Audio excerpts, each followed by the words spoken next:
Nobody can stop this flow. Hallelujah. Hallelujah. Hallelujah. హల్లెలూయా. ఎస్తేర్ కాలంలో ఉన్న శత్రువైన అమాలేకీలు అని మాట్లాడుకుంటున్నాం. ఈ అమాలేకీలు ఎక్కడ స్టార్ట్ అయ్యారు, ఎలా వచ్చారు, వారి ముఖ్య ఉద్దేశం ఏంటి, వీటన్నిటిని కూడా మనం చూస్తున్నాం కదా. ఒక్క మాటలో చెప్పుకోవాలి అంటే అమాలేకీలు ఎవరు అంటే, దాసుల గృహం నుండి బయటికి వచ్చి ఆజ్ఞల మార్గంలో వెళ్ళడానికి చేస్తున్న ప్రయాణంలో అడ్డముగా వచ్చి అక్కడే హతమార్చాలని ప్రయత్నిస్తున్న వారే అమాలేకీలు. ఆమేన్. ఒక్క మాటలో మనం అర్థం చేసుకోవడానికి మనం ఇలా గుర్తుంచుకుంటే చాలు. అమాలేకీలు ఎవరండి?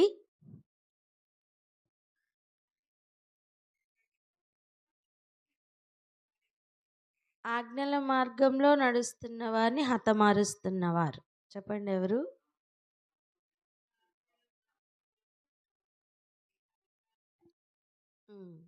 హతమార్చాలని ప్రయత్నించేవారే, వారితో యుద్ధం చేయువారే ఈ అమాలేకీలు. ఇంకొక మూలం కూడా ఈరోజు చూద్దాం. అదేంటంటే, ఈ అమాలేకీలు ఈ యొక్క మూల పురుషుడు, లేకపోతే ఈ అమాలేకీలు ముఖ్యంగా ఎక్కడి నుంచి వచ్చారు అంటే, ఎదోమీయుల నుంచి వచ్చారు. ఎదోమీయులు అంటే ఎవరు? ఏశావు సంతానం. ఏశావు సంతానం. యాకోబు సంతానమే ఇశ్రాయేలీలు. ఇశ్రాయేలీల్ని హతమార్చడానికి బయలుదేరిన వాళ్ళే అమాలేకీలు. వాళ్ళు ఎక్కడి నుంచి వచ్చారంటే ఏశావు సంతానం. ఇప్పుడు చూడండి, వారి వైరం ఎక్కడి నుంచి?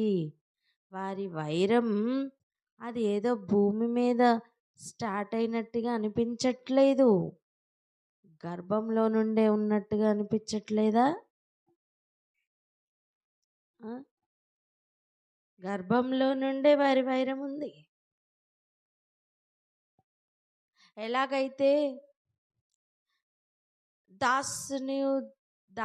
దాసి కుమారుడు అని నేర్చుకున్నామో, అలా మీరు ఎప్పటికీ కలవలేరండి. మీరు ఎప్పటికీ శత్రువుగానే ఉంటారు. అందుకే ప్రభు వారిని హతమార్చమని ముందే చెప్తున్నారు. మనం కూడా మన జీవితాల్లో ఆజ్ఞల మార్గంలో నడవడానికి ఏ ఏ విషయాలైతే మనల్ని ఆపివేస్తున్నాయో, మన ఆత్మను ఆర్పివేస్తున్నాయో, ఆసక్తిని ఆర్పివేస్తున్నాయో, ఆశను అణగార్చుతున్నాయో, ఆ విషయాలన్నిటినీ కూడా అమాలేకీలుగా చూడాలి. ఆత్మీయ జీవితం, మన ఆత్మీయ జీవితం ఎక్కడెక్కడ ఆటంకపరచబడుతుంది, మన ప్రవర్తనలు ఎక్కడ మనల్నే ఆపుతున్నాయి, ముఖ్యంగా ఆయన ఆజ్ఞను పాటించకుండా ఏ ఆలోచన మనల్ని ఆపివేస్తుంది, ఏ ఉద్దేశాలు మనల్ని ఓవర్టేక్ చేస్తున్నాయి. నువ్వు ఇప్పుడు ఒక ఆజ్ఞను ధ్యానించాలనుకుంటున్నావమ్మా, దానిని హతమార్చడానికి, ఆ ఆలోచనను, ఆ ఉద్దేశమును హతమార్చడానికి నీ హృదయంలోనే వస్తున్న అనేక యుద్ధములు ఉంటాయి. అవి ఎవరో కాదు, అవి అమాలేకీయుల ఆలోచనలు. నువ్వు వాటిని చంపివేయాలి. హల్లెలూయా. నువ్వు వాటిని చంపలేదా, అవి నిన్ను చంపివేస్తాయి. అవి నిన్ను చంపడానికి ఆల్రెడీ ఉరి వడ్డీయే నీ దగ్గరికి వస్తాయి. నీకు అర్థమైందా? వాటి ఉద్దేశమే ఉరి వడ్డడం. మరి అవి ఎప్పుడు బయటపడతాయి? అవి ఎప్పుడు బయటపడతాయంటే, రెఫీదీంలో ఎలాగైతే సనుగుడు అనుభవం ఉండిందో, అటువంటి సమయం అవి పాపప్ అవుతాయి. చెప్పండి, ఎప్పుడు అవి బయటపడతాయి? సనుగుడు ఉన్న సమయం అవి బయటపడతాయని చెప్పండి. బయటపడతాయి. మీకు ఈరోజు 2 వచనాలు చూపించాలి. ఒకటి, మనందరికీ తెలిసిన వాక్య భాగమైన కీర్తనలు 1వ అధ్యాయం 2వ వచనం చదువుదాం. కీర్తనలు 1వ అధ్యాయం 2వ వచనం. యెహోవా ధర్మశాస్త్రమునందు ఆనందించుచు దీవారాత్రము దాన్ని ధ్యానించేవాడు ధన్యుడు. చెప్పండి, యెహోవా ధర్మశాస్త్రమందు ఆనందించుచు అట. ఈరోజు ఆలోచించండి, అసలు ధర్మశాస్త్రంలో ఆనందించడం అంటే ఏంటి? రెండవది, దివారాత్రములు వాక్యంలోనే ఉండాలా? అంటే ఇంకే పనులు చెయ్యొద్దా? ఎప్పుడు బైబిల్ పట్టుకొని కూర్చోవాలా? చెప్పండి. ఇలా లిటరల్ మీనింగ్లో ఆలోచించే వాళ్ళకి ఎంత ప్రాబ్లం తెలుసా, ఎంత ఇష్యూ తెలుసా? ఎందుకంటే ఇక ఏ పని చేయలేరు వాళ్ళు. వాళ్ళ ఉద్దేశం ఎలా ఉంటుందండి? ఇక వాక్యం పట్టుకొని కూర్చొని, ఇంకా లేదా బైబిల్ పట్టుకొని కూర్చొని ఇంకే పని చేయకూడదు. నేను ప్రిపేర్ అవుతున్నా, నేను చదువుతున్నా, నేను దివారాత్రంలో దీన్ని ధ్యానించాలి అని చెప్పి కూర్చున్నారనుకోండి, అది ఎలా ఉంటుంది? అది కాదు, దానిలో ఆనందం రాదు, దానిలో ఇతరులకి కూడా విసుగొస్తుంది. అది కాదు దాని ఉద్దేశం. నువ్వు ధ్యానించు, నువ్వు ధర్మశాస్త్రం చదువు, దానిని ధ్యానించు, దానిని చేయు, దాని ప్రకారం చేయు. ధర్మశాస్త్రంలో ఏమున్నాయి? న్యాయ విధులు. ధర్మశాస్త్రంలో ఏమున్నాయి? ఆయన కట్టడలు, ఆయన ఆజ్ఞలు. అవన్నీ ధ్యానించు, ధ్యానించడానికి సమయం తీసుకో, కానీ అవి పాటించు, పాటించడానికి మిగిలిన సమయం అంతా వెచ్చించు. నేను అంటాను, 24 గంటల సమయం ఉంది కదా, 2 గంటలు వాక్యం చదివేవేమో, ధ్యానించవేమో, మంచిది. మిగిలిన 22 గంటలు దాన్ని పాటించు, పాటిస్తున్న దానిలో ఆనందించు. ఆమేన్, హల్లెలూయా. చెప్పండి, పాటిస్తున్నప్పుడు ఆనందించని. హల్లెలూయా. మెయిన్ ప్రాబ్లం ఈ ఏరియాలోనే వస్తుందండి. పాటిస్తున్న సమయం సనుగుడు స్టార్ట్ అవుతుంది. దేవుడైతే ఇలా చెప్తున్నారు, నేనేమో ఇలా చేయలేకపోతున్నాను అని చెప్పి ఒక సనుగుడు స్టార్ట్ అయిందా, అమాలేకీయుడు పాపప్ అవుతాడు. ఎంతమందికి అర్థమవుతుంది? రెండోది, నువ్వు చేరవలసిన అగ్రస్థానముకి వెళ్తున్నప్పుడు కూడా ఈ అమాలేకీయుడు పాపప్ అవుతాడు.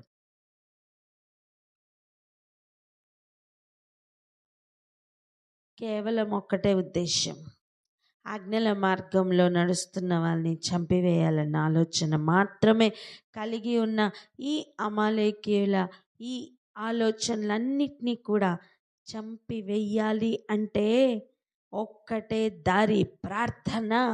చెప్పండి, ఏంటి? ప్రార్థన.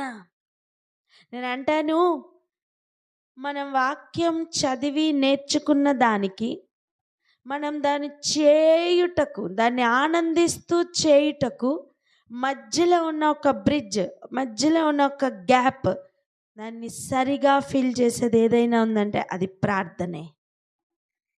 హల్లెలూయా, హల్లెలూయా. ఎంతమందికి అర్థమవుతుంది?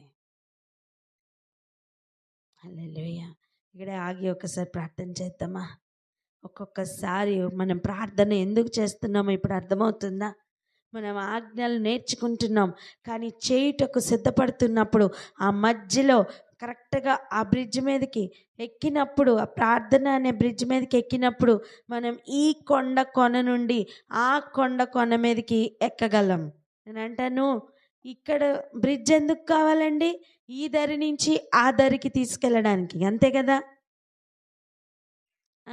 ఆజ్ఞలు నేర్చుకున్న దానికి, ఆజ్ఞలు పాటించే ప్లాట్ఫామ్ ఎక్కడానికి మధ్యలో ఒక గ్యాప్ ఉంది. మధ్యలో అది కొట్టుకుపోయే ఒక గ్యాప్ ఉంది, ఒక ప్రవాహం ఉంది. మీరు ఇలా ఊహించుకోండి, ఒక నది ప్రవాహం ఉందనుకోండి, ఒక కృష్ణా నదో ఒక గోదావరి నదో ఊహించుకోండి. ఈ దరినేమో ఆజ్ఞ నేర్చుకున్నావు, నువ్వు అది పాటించాలంటే ఈ నది దాటి మరలా ల్యాండ్ మీదకి వెళ్తేనే నువ్వు పాటించగలవు. లేకపోతే ఈ మధ్యలో నేర్చుకున్న వాక్యం కొట్టుకుపోతుంది. ఎంతమందికి అర్థమవుతుంది? నువ్వు వింటున్నది కొట్టుకుపోకుండా బహుజాగ్రత్త పడమని వాక్యం కదా. అంటే నువ్వు వాక్యం నేర్చుకొని దానిని పాటించే మధ్యలో ఒక గ్యాప్ ఉంది. ఆ గ్యాప్లో ఒక ప్రవాహం ఉంది. ఆ ప్రవాహంలో ఇవన్నీ కొట్టుకుపోయే ప్రమాదం ఉంది. కానీ నువ్వు ఈ దరి నుండి ఆజ్ఞను జాగ్రత్తగా పట్టుకొని ఆ దరికి చేరి ఇక ప్రయాణంలో దానిని పాటించుటకు, ఆనందముగా పాటించుటకు మధ్యలో ఒక బ్రిడ్జ్, మధ్యలో ఒక బ్రిడ్జ్ ఏంటండి? అది ప్రార్థన. ప్రార్థన. హల్లెలూయా. ఎంతమంది ప్రార్థించలేకపోతున్నారో, ప్రవర్తించలేకపోతున్నారు. ఎంతమంది ప్రార్థించలేకపోతున్నారో, ప్రవర్తించలేకపోతున్నారు. ఎందుకు? సనుగుడు పుడుతుంది, దాని విలువ అర్థం కావట్లేదు కనుక. మరి అందుకే ప్రార్థన చేద్దాం.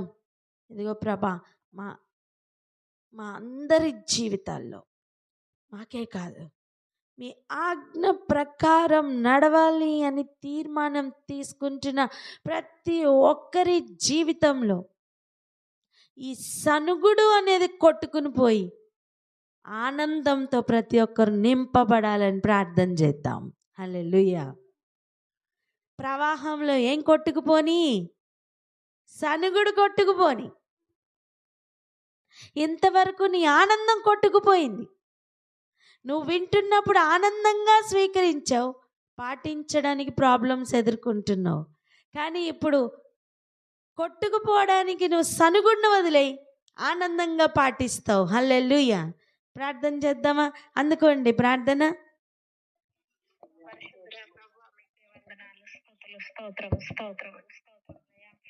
ఆయన తండ్రి ప్రభా, మీకే వందనాలు చెల్లించుకొంచున్నాం. ఆయన తండ్రి, దివారాత్రములు వాక్యమును ధ్యానించేవాడు ధన్యుడు అని చెప్తుండగా, ఆయన ధర్మశాస్త్రం నందు ఉంటున్నటువంటి ఈ ఆజ్ఞలు, కట్టడలు, ఆయన తండ్రి ప్రభా, న్యాయ విధులు అన్నీ కూడా ధ్యానించే వారంగా, పాటించే వారంగా, అందులో పాటిస్తున్నప్పుడు ఆనందించేటువంటి వారుగా మేము ఉండాలి ప్రభా.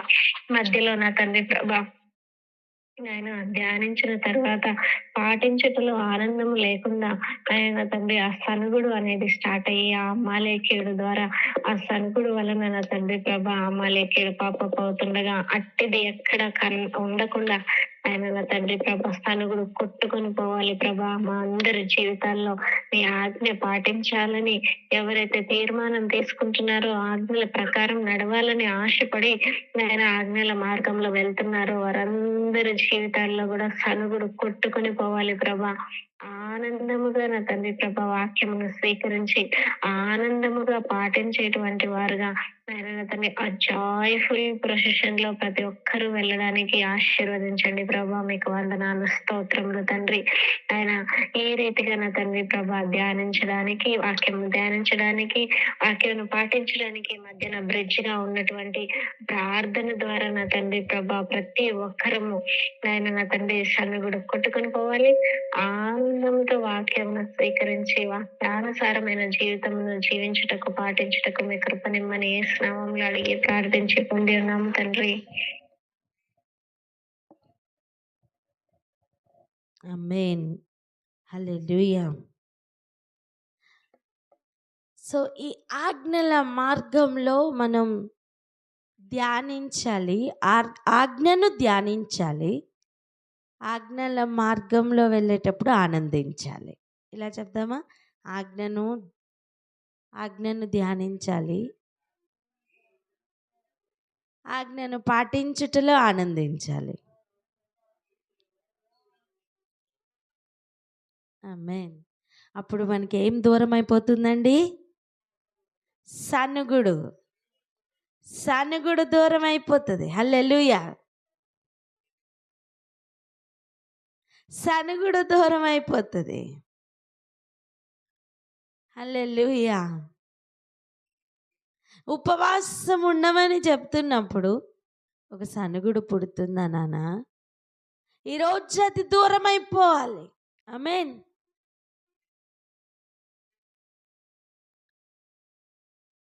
ప్రతి ఏరియాలో చెక్ చేసుకుందాం. ఏ ఆజ్ఞను పాటించడానికి ఎందుకు మనం కష్టపడాలి? ఆజ్ఞలు దేనికి? మనల్ని క్రమపరచడానికి కాదా? తప్పిపోయిన మనల్ని క్రమపరచడానికి కాదా? మరి అవి ఎందుకు మనకి విసుగును పుట్టిస్తున్నాయి? జాగ్రత్త పడదాం. మన ప్రవర్తనను జాగ్రత్తగా గమనించుకుందాం. పక్కవారి గురించి కాదు. ఒక్కొక్క దినం మన జీవితాన్ని దేవుడు భూతద్దంలో పెట్టి చూస్తున్నట్టుగా చూస్తున్నారు. అందుకే మనం జాగ్రత్తగా చూద్దాం. ఎందుకు తెలుసా?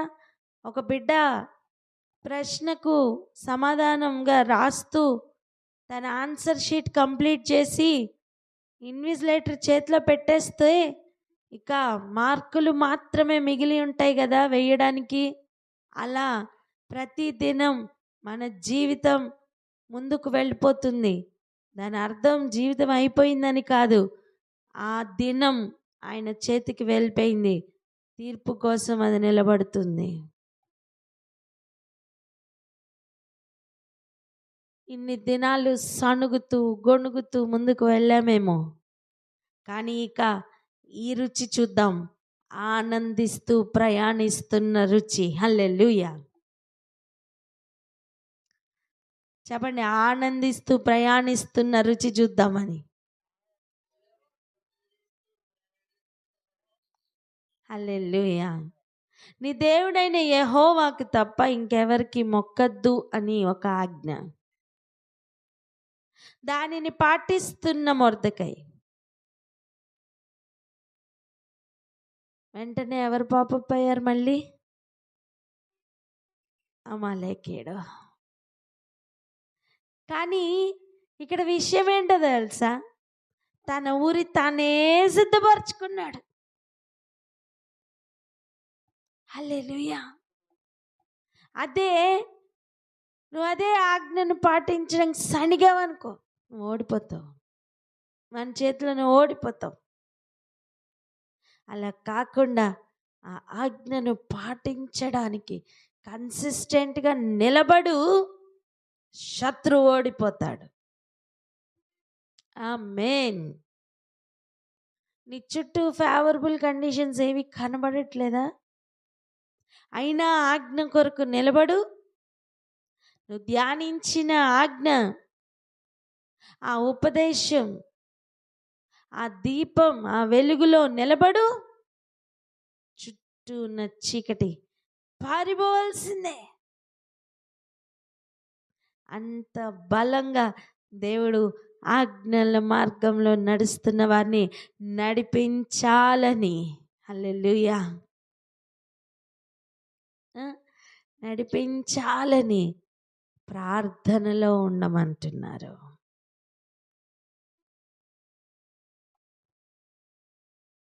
ప్రార్థన ఆయన కూడా చేసిన ఒక ప్రార్థనను మనం నేర్చుకుంటూ ఉన్నాం. ఈరోజు మొట్టమొదటిగా మనం ఏమని ప్రార్థన చేద్దామంటే, యేసయ్యా, తండ్రి ఇచ్చిన ఆజ్ఞ మాత్రమే మీకు ప్రాధాన్యంగా ఎలా మారిందో, మీరు ఇచ్చిన ఆజ్ఞ మాత్రమే మా జీవితాల్లో ప్రాధాన్యత తీసుకోవాలి.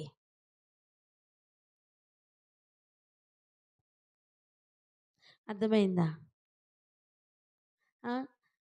మీ జీవితంలో తండ్రి యొక్క ఆజ్ఞ మాత్రమే ఎలాగైతే ప్రథమ స్థానంలో ఉందో, మా అందరి జీవితాల్లో మీరిచ్చిన ఆజ్ఞ మాత్రమే ప్రథమ స్థానంలో ఉండాలి అని ప్రార్థన చేద్దాం. ఈరోజు చేస్తున్న ఈ ప్రార్థన సనుగుడిని కొట్టుకుపోయేటట్టు చేస్తుందని నమ్మి ప్రార్థన చేద్దాం. అందుకోండి ఒకరు ప్రార్థన.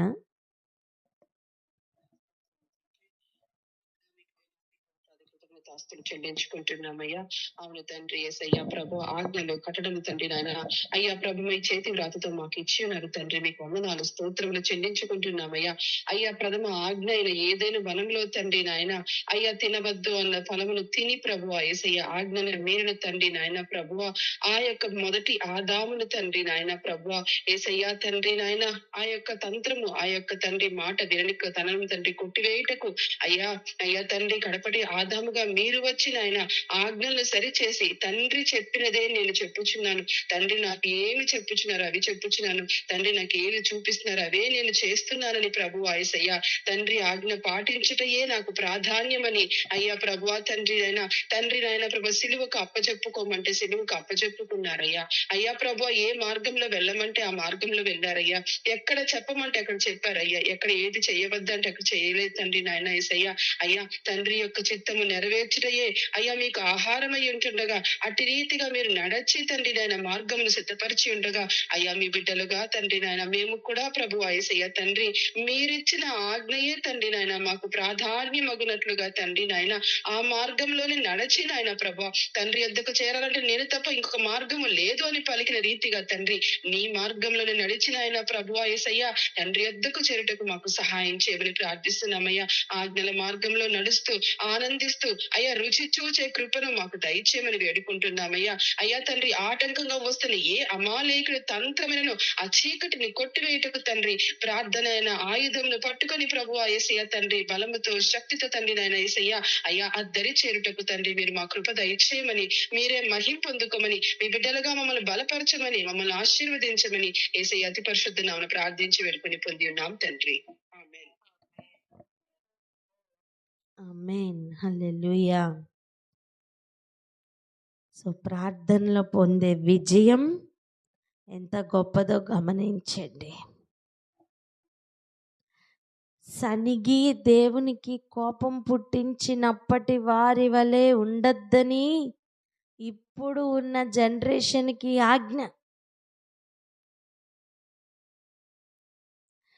సనుగుడుతో మనం ఎంత దూరం అవుతున్నామో దేవునికి ఆలోచిద్దాం.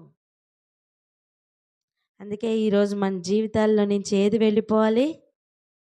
సనుగుడు వెళ్ళిపోవాలి. చెప్పండి, సనుగుడు వెళ్ళిపోవాలని. ఆమేన్.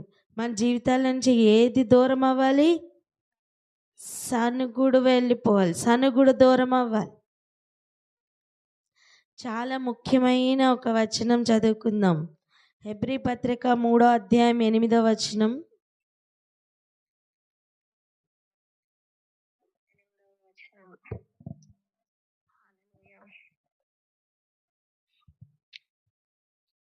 నేడు మీరు ఆయన శబ్దము వినిన ఎడల అరణ్యములో శోధన దినమందు కోపం పుట్టించినప్పటి వలె మీ హృదయములను పరచుకొనకుడి.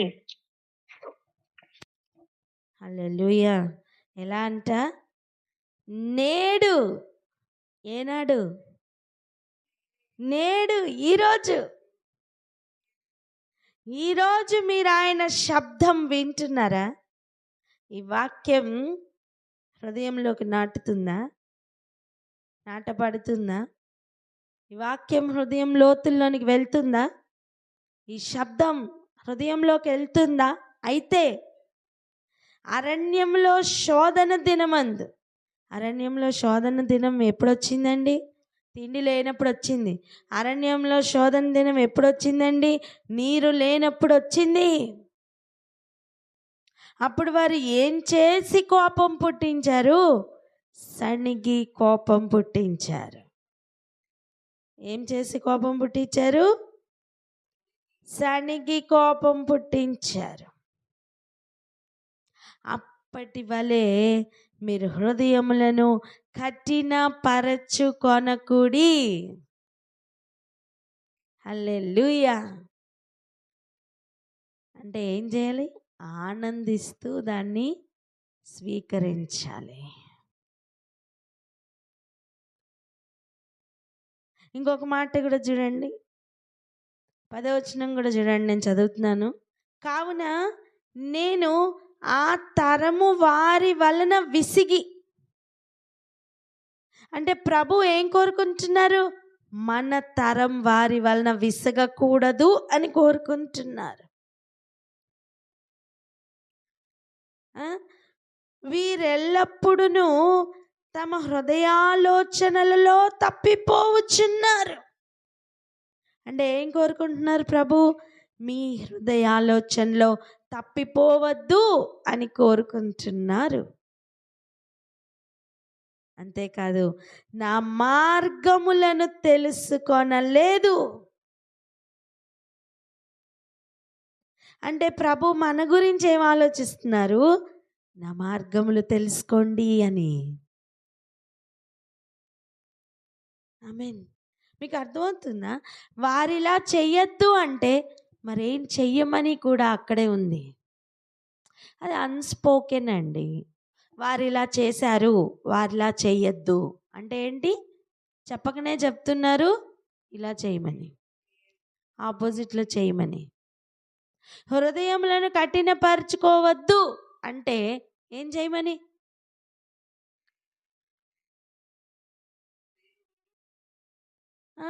లోబడమని. అంతే కదా? మీరు హృదయంలో ఆలోచనలో తప్పిపోతున్నారు అంటే ఇప్పుడు ఏం చేయమని? తప్పిపోవద్దని. ఆయన మార్గంలో తెలుసుకోలేదు అంటే ఇప్పుడు ఏం చేయొద్దని? తెలుసుకోవాలని. హల్లెలూయా. అప్పుడు మన మీద ఆయనకి విసుగు రాదు. చెప్పండి, ఏం రాదు? విసుగు రాదు. మన మీద కోపం రాదు. హల్లెలూయా. దయ కలుగుతుంది. ఏం కలుగుతుంది? దయ కలుగుతుంది. ఇప్పుడు కనెక్ట్ అయ్యారా? ఇప్పుడు కనెక్ట్ అవ్వండి. మన క్రియలు వలన మన వస్త్రములు డిసైడ్ అవుతాయి. హల్లెలూయా. రెండవది, ఎస్తేర్ ప్రతి ఒక్కరి దగ్గర దయ పొందిందండి. హల్లెలూయా. అలా ప్రతి ఒక్కరు కూడా దయ పొందుతారు. ఇప్పుడు మీరు గమనించండి, వస్తీ వెళ్ళిపోయింది, ఎస్తేర్కి ఒక ఇన్స్ట్రక్షన్ దొరుకుతుంది. ఏమని? వస్తీలా చెయ్యకు అని. అర్థమవుతుందా? వస్తీ ఏం చేయలేదండి, ఆజ్ఞ పాటించలేదు అంతే. వస్తీ ఏం చేయలేదు? ఆజ్ఞ పాటించలేదు. ఇప్పుడు ఎస్తేర్కి ఇన్స్ట్రక్షన్స్ వస్తున్నాయి. ఏమని? వస్తీలా చెయ్యకు అని చెప్తే ఎలా ఉంటుంది? ఆమేన్. ఎగ్జాక్ట్గా అలాగనే పితరులు చెయ్యలేదు, ఏం చెయ్యలేకపోయారో వారి వలె ఉండొద్దని ఒక కొత్త ఇన్స్ట్రక్షన్స్ ప్రభు మనకి ఇస్తున్నారు. అర్థమేంటి? నిలిచి ఉండమనా, కొట్టుకుపోమనా? ఆమేన్. నిలిచి ఉండమని. ఇంకొక మాట కూడా, ఇప్పుడు అక్కడికంటే పోరాటం ఇక్కడే ఎక్కువైంది. ఎక్కడ? ఆజ్ఞలు పాటిస్తున్న మార్గంలోనే ఎక్కువైంది. అక్కడ జనాంగాన్ని మొత్తాన్ని హతమార్చడానికి ప్లాన్ చేస్తే ఇక్కడ మొత్తం రాణితో సహా మొత్తం అందరినీ, యూదులందరినీ, అండను 127 సంస్థానాల్లో ఉన్న యూదులందరికీ కూడా చెక్ పెట్టాడు.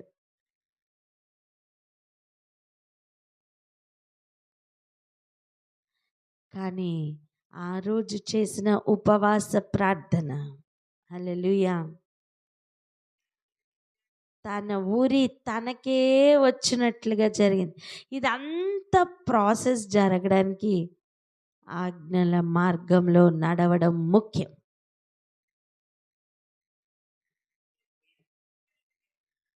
మీకు అనిపించవచ్చు చాలామందికి, లేదా కొద్ది మందికి, ఏంటి రోజు మనం ఇదే నేర్చుకుంటున్నాం అంటే, అవునానా, ఇక్కడే మనం తప్పిపోయే డేంజర్ జోన్ ఉంది. మన పితరులు ఏర్పాట్లో ఉన్నవారు ఇక్కడే తప్పిపోయారు. నేను మీ మధ్య నివసిస్తాను, మిమ్మల్ని ఒక రాజులుగాను యాజకులుగాను నేను చేశాను అని వారితో కూడా ప్రభు చెప్పారు. అయినా వారు తప్పిపోయిన ఏరియా అండి ఇది. మీరు నాకు స్వకీయ సంపాద్యమై ఉన్నారని చెప్పారు. అయినా తప్పిపోయిన డేంజర్ జోన్ ఇదే. ఇదే పెద్ద గుంట, ఇదే పెద్ద ఉరి. ఈ ఏరియా తప్పించుకుంటే ఇక శ్రేష్టమైన మార్గమే ముందుంది. ఆమేన్. ఎటువంటి మార్గం తెలుసా? జయించి వెళుతున్న మార్గం. హల్లెలూయా, హల్లెలూయా. అనేకులు ఇక్కడ ఓడిపోయారట. చెప్పండి, ఏమయ్యారు? ఈ ఇంటెన్సిటీ తగ్గకుండా చెప్పండి. అనేకులు ఇక్కడ ఓడిపోయారట అని చెప్పండి. హల్లెలూయా. అదే ఏరియా చూపించి జయించమని ప్రభు చెప్తున్నారు. వారు నా మార్గములు తెలుసుకోలేదు. ఈరోజు ఆయన మార్గం గనక అర్థమైతే సనుగుడు రాదు నానా, ఆనందము పుడుతుంది. ఒక్క మాట చెప్పండి, ఆజ్ఞ మార్గం ధ్యానించు, పాటించుటలో ఆనందించు అని చెప్పండి.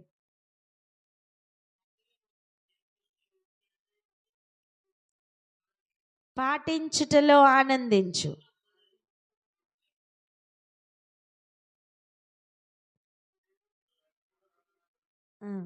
పాటించుటలో ఆనందించు.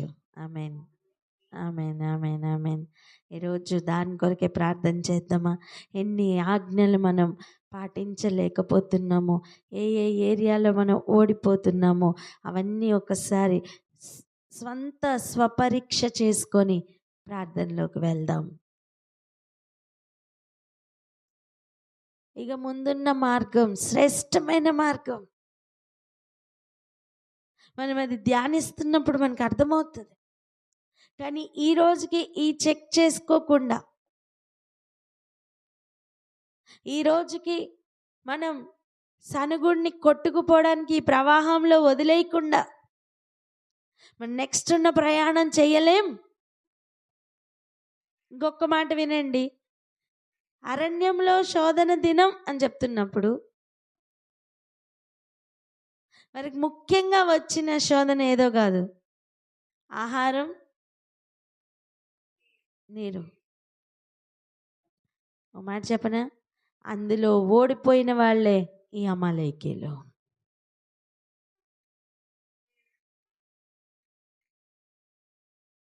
ఓడిపోయిన వాడు జయించుటకు ముందుకు వెళ్తున్న వాని మీద చేస్తున్న యుద్ధం.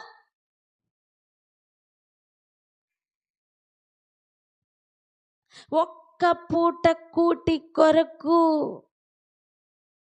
జ్యేష్ఠత్వపు హక్కును విడిచిపెట్టుకున్న ఎదోమీల చరిత్ర కలిగిన ఈ అమాలేకీలు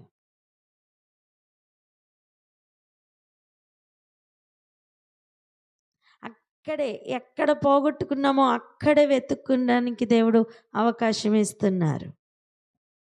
నీకు ఒక్క పూట కూటి కొరకు జ్యేష్ఠత్వమును అమ్మివేసుకున్న వారిని జయించడానికి ప్రభు ఏ మార్గంలో తీసుకెళ్తున్నారో తెలుసా? తిండి తిప్పలు అన్నపానాలు ఏమీ లేకపోయినా పర్వాలేదు, ఆజ్ఞయే దీపం, ఉపదేశమే వెలుగు. అందులో నడిస్తే అయ్యా నాకు ఆకలి కూడా గుర్తురావట్లేదయ్యా, అయ్యా నాకు దప్పిక కూడా వేయట్లేదయ్యా, 3 దినాల ప్రయాణం పర్వాలేదు అయ్యా, నువ్వు మాట్లాడితే చాలయ్యా, నీ మాట చాలయ్యా, నువ్వు ఉంటే చాలయ్యా. నూతన నిబంధనలో 3 దినముల కొండ ప్రసంగం అవుతుంటే కూడా ఎవ్వరికి ఆకలి దప్పులు జ్ఞాపకం రాలేదండి. ఇన్ఫ్యాక్ట్ ఎవరి దగ్గర ఆహారం లేదండి.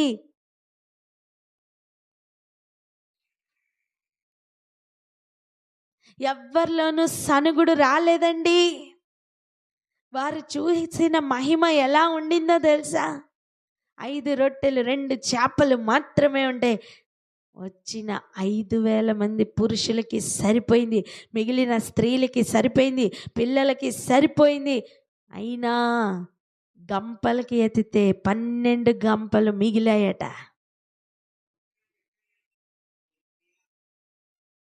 అంటే మాకేమీ లేకుండా నడవమంటారా? అంటే మాకు ఏ పానము లేకుండా వెళ్ళమంటారా? మా దాహం ఏం చేయాలి?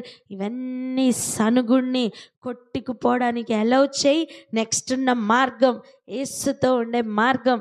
ఆనాడు ఆది అపోస్తలుల కాలంలో ఎలా వాళ్ళు అనుభవించారో అలా మనం అనుభవించే మార్గమే ముందుంది. ఆమేన్.